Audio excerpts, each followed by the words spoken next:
आपल्याच कागदावर जैन मंदिर नव्हतं. आज ते शेवटी ज्यावेळेस चॅरिटी कमिशनरांकडे आम्ही मागणी केली, ज्यावेळेस त्यांना आम्ही पुरावे दिले आणि ज्यावेळेस प्रेशर तयार झालेलं त्यावेळेस परत चॅरिटी कमिशनरने त्यांच्या ऑर्डरवर त्यांनी हे केलं ह्यासाठी. आज चॅरिटीचे इन्स्पेक्टर झालेले आहेत. मंदिर आहे का इथं, कोणत्या देवाचं आहे, कधीपासून आहे, त्याची देखरेख कोण करतो, त्याची साईज किती, त्याची एरिया किती, यासाठी लोक झालेली आहेत. पण खूप मोठी शोकांतिका आहे. म्हणजे मंदिर नव्हतं आतापर्यंत आणि आज अचानकपणे मंदिर आलेलं आहे. म्हणजे खरंच देवाची कृपा म्हणावी. आणि लाजिरवाणी गोष्ट आहे, आज इथं ट्रस्टी आलेले आहेत आणि आतापर्यंत जे ट्रस्टी इथं कधीच आलेले नव्हते ते आज पहिल्यांदा इथं कॅम्पसमध्ये आलेले आहेत. आता तुम्ही धर्मादाय आयुक्तांकडे सुनावणी सुरू आहे. ट्रस्टींचं असं म्हणणं आहे की हे कायदेशीर आहे की नाही बेकायदेशीर हे कोर्टाला ठरवण्याचा अधिकार आहे. मात्र जी प्रक्रिया राबवण्यात आलेली आहे त्यावरती मात्र ते उत्तर देते. मंदिराचं जे डोनेशन आहे, जे पैसे मंदिरामध्ये येतात ते अधिकृतपणे ट्रस्टकडे जातात. म्हणजे अधिकृत अनधिकृत हा प्रश्न आलाच नाही ना. हे जाणून बुजून काहीतरी डायव्हर्ट करायचा विषय, त्यासाठी प्रयत्न चाललेले आहेत. म्हणजे ही HND बोर्डिंगची जी जागा आहे त्या जागेमध्येच मंदिर आहेत, याचं सगळं व्यवस्थापन HND बोर्डाचे ट्रस्टीज बघतात. दुसरं कोणी बाहेरचं अक्षय जैन किंवा दुसरं बाहेरचं कोणी व्यक्ती येऊन इथं बघत नसतो, कोणी इंडिव्हिज्युअल इथं बघत नसतो. हे पूर्णपणे जे ट्रस्टी आजपर्यंत बघत होते आणि 58 पासून. त्यामुळे त्यांच्या बॅलन्स शीटवर, त्यांच्या कागदावर याचे पैसे येणं जाणं खर्च जे काही आहेत, क्रेडिट डेबिट सर्व पेपरवर आहेत. म्हणजे हा सगळा पैसा HND बोर्डाच्या ट्रस्टींनी. अगदी बरोबर. ते त्यांच्याकडेच पैसे होते आतापर्यंत आणि आजही त्यांच्याकडे डोनेशनचा जो स्कॅनर आहे इथं, त्या स्कॅनरच्या माध्यमातून पैसे सुद्धा आजही ट्रस्टकडेच जातात. म्हणजे इथपर्यंत जे काही जमा झालेला सगळा निधी होता तो आतापर्यंत ट्रस्टने वापरला, तो पुन्हा ट्रस्टकडेच पैसे वापरण्यात आलेले, तो पैसे ट्रस्टकडेच आहेत. परंतु आज आमच्यासाठी सकारात्मक एवढं आहे की ॲटलिस्ट ज्यावेळेस परवानगी दिली त्यावेळेस चॅरिटीचे लोक इथं आलेले नव्हते की मंदिर आहे का नाही ते बघायला, परंतु आज त्यांना यावं लागतं आणि त्यांनी आज ते इथं मोजमाप घेत आहेत. पाहतोय की सर, माझा मुलगा 2019 मध्ये इथे होता. इथून फक्त जैन पुढची खूप तयार व्हायची. ते 10 लक्षण पर्व आहे आमचं.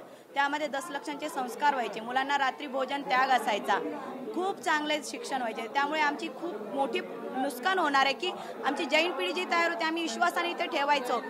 जैन भोजन मिळायचं मुलांना, रात्री भोजन त्याग असायचा. तर एवढे सगळे इथे आमची मुले तयार होऊन जायचे. तर आता हे वंचित होणार करायचं आम्हाला. हे दानपेटीचा पण हे घ्या फोटो.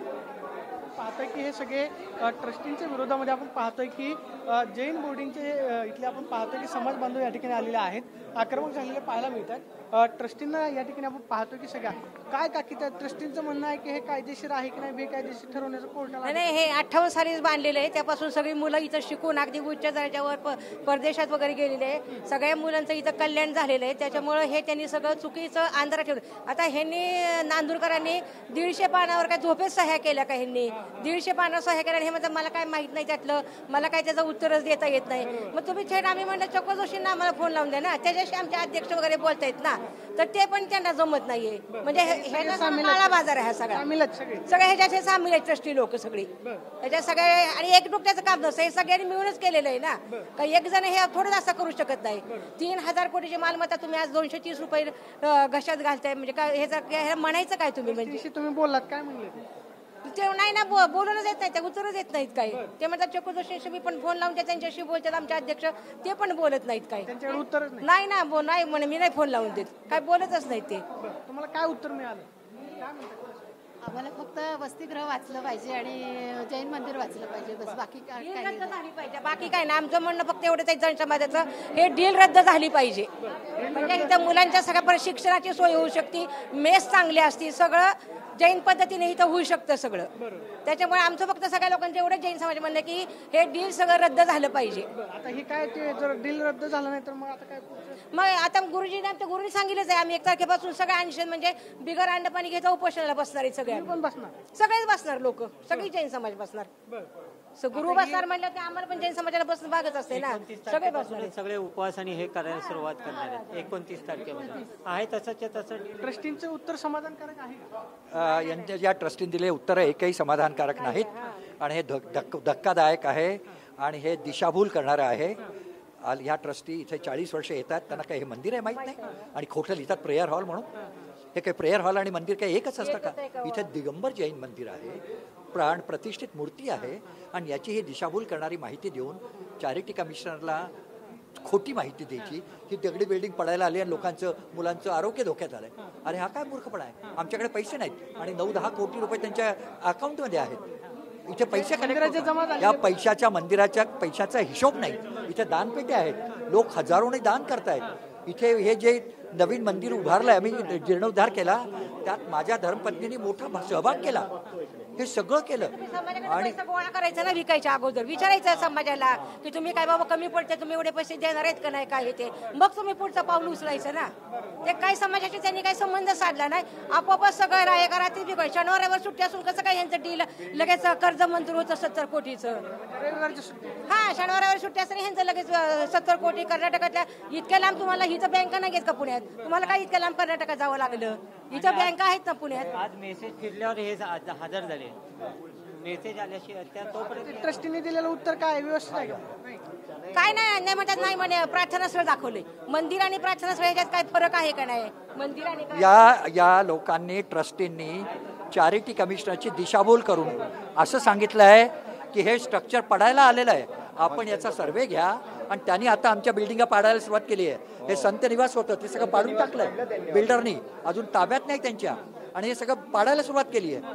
हा कुठला न्याय आलाय? आमचा मुद्दा एकच आहे, आता जसे चॅरिटी कमिशनरचे लोक आले, जसा यांनी प्लॅन चॅरिटी कमिशनरकडे टाकला होता त्यावेळी ते येऊन सर्वे करून गेले होते का? तर आमच्या माहितीनुसार आणि आम्ही जेवढी माहिती केली त्यानुसार नाहीये, आणि आत्ताच ते तपासायला आले.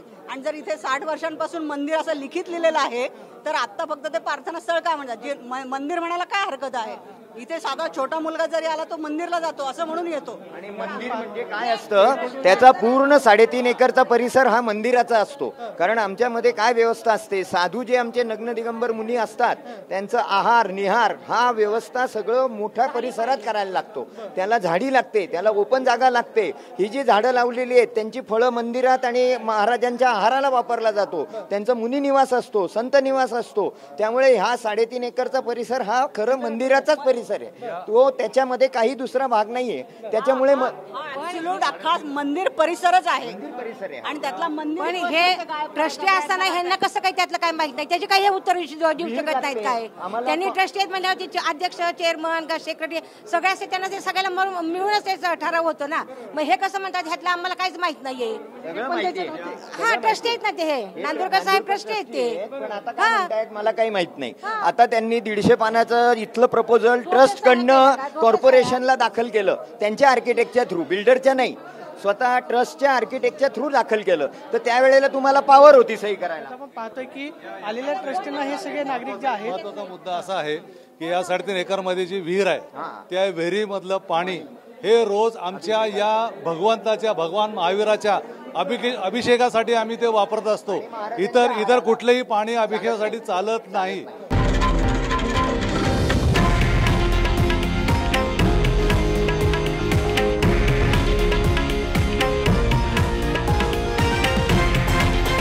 हे आहे देशातील नंबर 1 न्यूज नेटवर्क आणि आपण पाहत आहात TV9 मराठी, एकमेव.